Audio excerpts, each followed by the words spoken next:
Ciao Amici, I'm Maestro Leo Spizzirri, and today I'm going to be making an incredible dough, something that I consider an American traditional dough, but more than that, a utility dough that can be used to make a lot of different styles of pizza.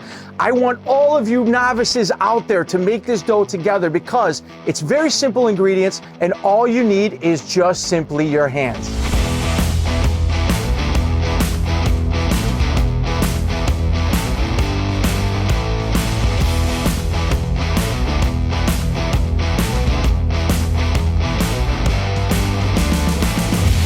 "35 years, this never gets old." Let's go through this recipe. I need 800 grams of bread flour. I need 500 grams of water, 15 grams of sea salt, 4 grams of instant dry yeast, 8 grams of extra virgin olive oil, and 8 grams of honey. Let's go scale out our ingredients. I'm gonna start out using a kind of big bowl because I have to fit 800 grams of flour in here. When you get this going, it's really important that you hit that button that says tare. Once you put the bowl on, hit tare, which will bring the weight back to 0 so that we're not weighing out the bowl, we're gonna be weighing out the ingredient in front of us. In this case, we're doing 800 grams. I'm gonna put this here in the bowl. Like I had mentioned, we're gonna be mixing this dough by hand, and I really say that this is one of those life skills. If you're gonna make pizzas or you're gonna get into pizza making, the best way that you can do this and your best insurance policy for making a beautiful dough without overworking it is to do this dough by hand. You'll be overworked way before your dough is ever overworked, and that's why I really love hand mixing. Next, let's go ahead and do our water. I'm gonna do 500 grams of water. In this case, one of these bottles is 500, so just easily open up a bottle of water and go ahead and we're done with that piece. I'm gonna separate it out because you'll see when we start adding this in, my additions of the ingredients. And I'm right there, this is 500, beautiful. My yeast is already weighed out, that's 4 grams of yeast. The next ingredient is salt, fine sea salt. I need 15 grams. Extra virgin olive oil, this is 8 grams. Very little. What this is gonna do is it's gonna relax the gluten net. It's gonna give us this really beautiful elasticity and it won't snap back on you if you do your job right. I'm gonna tear my bowl out and then my final ingredient is gonna be my honey. Before you put the honey in this bowl, take a little bit of olive oil, put it down like this and give it a nice smear all the way around. This is gonna allow that honey to fall out of the bowl without any restriction. If I'm calling out an amount of honey that I want in here, I don't want half of it stuck to the bowl and going into the dishwasher when you're done, all right? So this, tear it out. We're gonna put 8 grams of honey just like this. All of my ingredients are scaled up. Let me get a big bowl in front of me. We want to use a bowl that's large enough to fit all of these ingredients inside. So let me move this here to the side. The first thing that we're going to do, I'm going to start with my water. If you mixed, for example, my Neapolitan dough, we did that dough by hand together, and the steps of this dough are very particular. This dough is a little different in the fact that it has a little bit of oil, and I'm going to show you how to mix a dough with olive oil inside of it.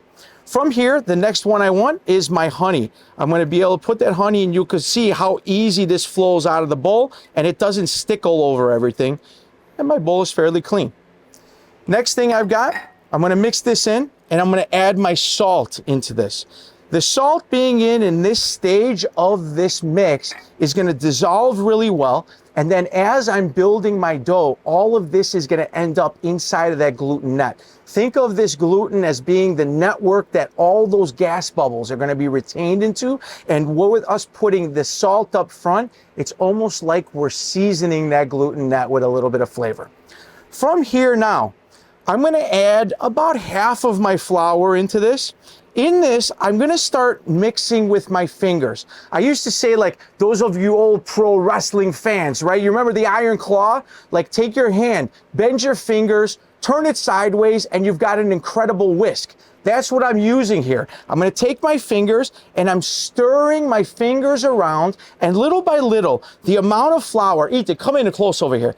I'm taking, and as I'm turning, you'll see that the part that's wet here is adhering to the flour on the sides of the bowl, and this dough is pulling that flour in as it wants it. Now, the rest of this stuff that's stuck on the side of the bowl, I'm gonna use the side of my hand and my pinky. This bowl is not attached to the counter, right? It moves. And as I'm doing this, I'm gonna use the side of my hand to scrape and clean the side of the bowl. Now, you'll notice that with this addition of flour, I'm going to the point where almost all the flour is incorporated. It's not very smooth, but I'm not looking for it to be very smooth because we're gonna continue building this blank canvas. From here now, this is the perfect opportunity for me to go ahead and add my yeast. Ethan, get over here. I'm gonna take this yeast and I'm gonna spread it on top of this dough just like this. As this yeast starts to get wet, it'll start to absorb the water into itself. And eventually it'll get so full of water that it'll start to float down to the bottom. I'm gonna kind of bypass that a little bit here, and I'm gonna continue mixing with my fingers. I'm gonna keep scraping the sides of the bowl and then coming towards the middle. And you'll notice that as I come towards the middle, I'm giving kind of a squeeze. And you see the motion of this coming through my fingers? We're taking all of those little bits or chunks of raw flour that might have accumulated, and it's coming through my fingers, and I'm breaking them up. So this, to me, is the best way to go ahead and mix a dough by hand. Once I have almost all this flour in, how do I know when I'm at the right point to make the next addition? Because in the bowl, I don't see any more flour. Now, at this point, this looks like a sloppy mess. My kids would be looking to dive into this. They're huge fans of making slime, and we go through more shaving cream, not on my face, but in a bowl so that they can make slime. I'm gonna take the rest of this flour just like this. I'm gonna pour it on top. And now what I'm gonna do is I'm gonna keep stirring and pulling. I'm almost at the point where all of my flour is incorporated. Just maybe another minute of two mixing by hand, and I'm gonna be ready for the point where I'm adding the olive oil. I'm gonna keep mixing. Once I see that there's no flour left, I'm gonna come back and I'm gonna show you how to add the oil in. The dough is at a point where I'm ready to add the oil. I know probably a lot of you are saying, man, this is sticking all over my hands. I need to add more flour. Trust Uncle Leo. I don't need you to add any more flour, okay? Now, as I'm going, I'm cleaning my hands a little bit, and I'm gonna take this scraper and I'm gonna come down the sides of the bowl so that any flour that's still remaining in this bowl, I can get them in. The reason is when I add the oil into this bowl, I don't want that flour to end up inside of the oil, causing it to make like this weird paste that's gonna be in that dough until you bake it and you're gonna end up eating it. Now, you'll see that in this process, my dough is a little bit sticky, but if I pull on it, I can get this out in a solid mass, right? From here, all I'm gonna do is just take a little bit of this oil just like this, and I'm gonna give it a drizzle all around the sides.